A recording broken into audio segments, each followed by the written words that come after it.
கர்த்தரின் சத்தம். கர்த்தருடைய நாமம் உயர்த்தப்படுவதாக. கிறிஸ்துவுக்குள் அன்பானவர்களே, இந்த நாளிலும் கர்த்தரின் சத்தம் ஒன்றை நாம் கேட்போம். லூக்கா எழுதின சுவிசேஷம் 7வது அதிகாரம் 14ஆம் வசனம் இப்படி சொல்லுகிறது. கிட்ட வந்து பாடையை தொட்டார்.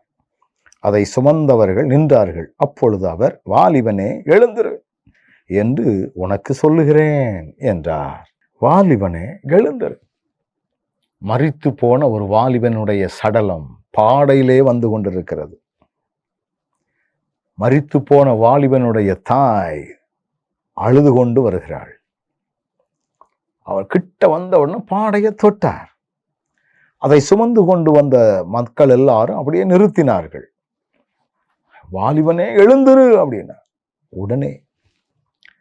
இன்னைக்கு அவரை சுமந்து கொண்டு செல்கிறவர்கள், அந்த கிராமத்தை சார்ந்தவர்கள் மரித்து போனவனை பார்த்து, இனி அவ்வளவுதான், ஒரே ஒரு மகன் அவனுக்கு இருந்தான், அவனும் போயிட்டான், இனி அவன் என்ன செய்வான், அவன் எதிர்காலம் எப்படி இருக்கும், கண்கலங்காம பார்க்க யார் இருக்கா அப்படிங்கிற ஒரு ஆதங்கம் அப்படிதான் பேசியிருப்பாங்க.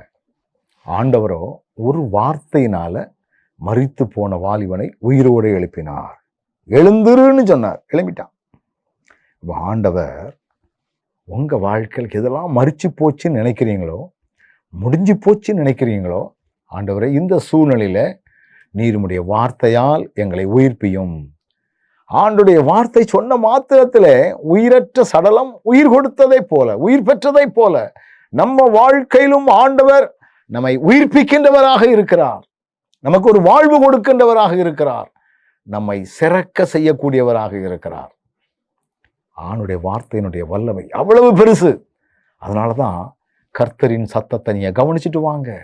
ஆண்டவர் வார்த்தையின் மூலமாகவே சில நேரங்களில் எச்சரிப்பாரு, சில நேரங்களில் பிழைப்பூட்டுவார். கவனமாக நம்ம கேட்கும் பொழுது நம்மை செப்பனிட்டுக் கொள்வதற்கு அது ஏதுவாக காணப்படும். கண்களை மூடுவோம். நல்ல ஆண்டவரே, வாலிபனே எழுந்துருன்னு சொன்னீர். உயிர் கிடக்கா, உயிர் இல்லையா, நாடி இருக்குதா, அப்படிலாம் பார்க்கல. உம்முடைய வல்லமை, வார்த்தையின் வல்லமை என்ன, வார்த்தையினால் வாழ்வு கொடுக்கிறவர் நீர். அப்படி செய்ததற்காக உமக்கு நன்றி. அந்த வாழ்வை நாங்களும் அனுபவிக்க எங்களுக்கும் பலன் தாரும். இயேசுவின் நாமத்தில் பிதாவே, ஆமென்.